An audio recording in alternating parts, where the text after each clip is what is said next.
Good morning guys, welcome back to the channel. तो अभी हम फिलहाल है दिल्ली मुंबई हाईवे पे और जा रहे हैं गोधरा अपना कुछ काम से जा रहे हैं। तो जैसे ही हमको मालूम होगा कि हमने ब्रेजा में टेस्ट किया था कि फर्स्ट सेकंड और थर्ड गियर में गाड़ी कितनी भागती है, तो क्या ये गाड़ी सेम अपना एक स्पीड के बाद रेस लेना छोड़ देती है या क्या होता है क्या नहीं होता, वो सब देखने के लिए हम यहाँ पे आए हैं। क्योंकि ये हाईवे वैसे तो चालू नहीं है, हम चला नहीं सकते। जैसे कि अगर लॉ के हिसाब से देखा तो हम इस पे हाईवे पे गाड़ी नहीं चला सकते, लेकिन हाईवे अभी पूरा खुला है और कोई दिक्कत वाली बात नहीं है इतनी। तो चलिए अभी इस पे चलते हैं। और गाड़ी फिलहाल हमारी चालू कंडीशन में ही है। ये की नॉट क्यों डिटेक्ट दिखा रहा है उसको बाद में कुछ देखते हैं। तो मोबाइल को रखते हैं यहाँ पे, फर्स्ट गियर में गाड़ी लगी हुई है, हम AC को कर देते हैं ऑफ और देखते हैं। चलिए, आपका ध्यान रहेगा मीटर की तरफ। गाड़ी फर्स्ट गियर में हमने लगा दी है। अब हम पूरा एक्सीलेटर देखते हैं और देखते हैं कि गाड़ी कितनी स्पीड पे जाने के बाद एक्सीलेटर अपने आप जो छोड़ देती है, जो भी करती है।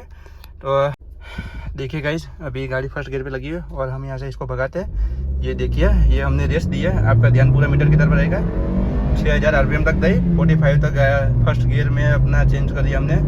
ये देखिए सेकंड गियर और स्पीड जाएगी 6000 RPM तक। ये देखिए 85 पे चेंज हुआ। ये अपना थर्ड गियर लगाए अभी फिलहाल।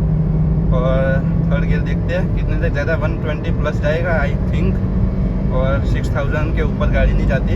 ये देखिए, ये रेस छोड़ दी गाड़ी ने और ये फोर्थ गियर लगा दिया हमने। और स्पीड देख लीजिए आप, वापस अपने फोर्थ गियर में हमने गाड़ी खींच दी है 140। और देखिए हाईवे पूरा खुला है, तो इसीलिए हम इसको यहाँ पे भगा रहे हैं। बाकी गाड़ी को कर लेते हैं थोड़ा सा धीरे और लगाते हैं साइड में और AC अपना वापस से हम ऑन कर देते हैं। क्योंकि ये सेम अपना पेट्रोल पे रहेगा, तो पेट्रोल पे भी यही सीन रहता है जो कि अपना इस पे देखने को मिल जाता है। AC को कर देते हैं ऑन, क्योंकि AC हमने बंद कर दिया था, इंजन पे लोड आता है इसलिए हमने AC बंद कर दिया था। ये देखिए, और ये इसमें एक अपना 120 से ऊपर जाते तो सायरन कंटिन्यूस बजने लगता है, जिससे कि गाड़ी की स्पीड जो लोग नॉर्मली ज़्यादा चलाते हैं वो चला ना पाए। तो ये एक अच्छा भी है, और मतलब ज़्यादा किसी को स्पीड का शौक होता है उसके लिए तो ये बहुत ही बुरा है। तो चलिए अभी हम जाते हैं सीधे गोधरा और देखते हैं। आपको जो दिखना था वो हमने दिखा दिया। फर्स्ट सेकंड थर्ड गियर में कितनी स्पीड रहती है। जैसा कि आपने देखा कि गाड़ी फर्स्ट गियर में 6000 RPM पे जाने के बाद 45 फर्स्ट गियर पर अपनी स्पीड छोड़ देता है। सेकंड गियर 6000 प्लस RPM पे जाने के बाद 85 के बाद अपनी स्पीड छोड़ देता है। और थर्ड गियर 125 के आसपास जाने के बाद अपनी स्पीड छोड़ देता है। क्योंकि गाड़ी का इसी तरह से डिज़ाइन किया गया है कि ये आपको अपनी जो मैक्सिमम कैपेसिटी फ्यूल की है ना, जो अपना फ्यूल एफिशिएंसी वो निकाल के दे।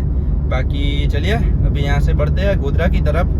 और हाईवे पूरा खाली है, इसीलिए हमने ये फर्स्ट सेकंड और थर्ड गियर वाला टेस्ट किया। वैसे ये नहीं करना चाहिए क्योंकि इसका इंजन पे लोड आता है और इंजन में वेयर एंड टियर थोड़ा ज़्यादा होता है, वो कि अपनी इंजन के लिए अच्छा नहीं है। और जैसे कि आप देख सकते हैं गाड़ी ऑलमोस्ट 6000 किलोमीटर ही चली हुई है, यानी ऑलमोस्ट गाड़ी नहीं है, 2-2.5 महीने ही पुरानी है। तो मैं ये रिकमेंड नहीं करता कि ये कोई भी अपनी गाड़ी के साथ ट्राई करे या ऐसे नॉर्मल छोटे से किसी हाईवे पे ट्राई करे, क्योंकि आगे कुछ भी आ सकता है, कुछ भी हो सकता है। तो आई होप कि आप ऐसा फिर कभी ना करें जो कि मैं कर रहा हूँ। मैं आपको वीडियो के माध्यम से दिखाना चाहता हूँ कि गाड़ी का इंजन जो अपना स्पीड होती है फर्स्ट सेकंड और थर्ड गियर में कितनी जा सकती है, उसी के लिए हमने ये वीडियो रिकॉर्ड किया था। बाकी ऐसा अपना कोई स्टंट करने का कोई मन नहीं है। तो चलिए, आप भी समझदार हो, मैं भी समझदार हूँ, ये गलती हम नहीं कर सकते कि इंजन ही अपना ख़राब होगा। अपनी गाड़ी है तो अपने हिसाब से चलाना है, अच्छे से चलाना चाहिए। आई होप आपको जो फर्स्ट सेकंड थर्ड गियर वाला जो ब्लॉग है वो अच्छा लगा लाइक करें और चैनल पर न तो सब्सक्राइब करना ना भूले। टिल देन पीस, मिलते हैं एक नए वीडियो में, तब तक के लिए धन्यवाद।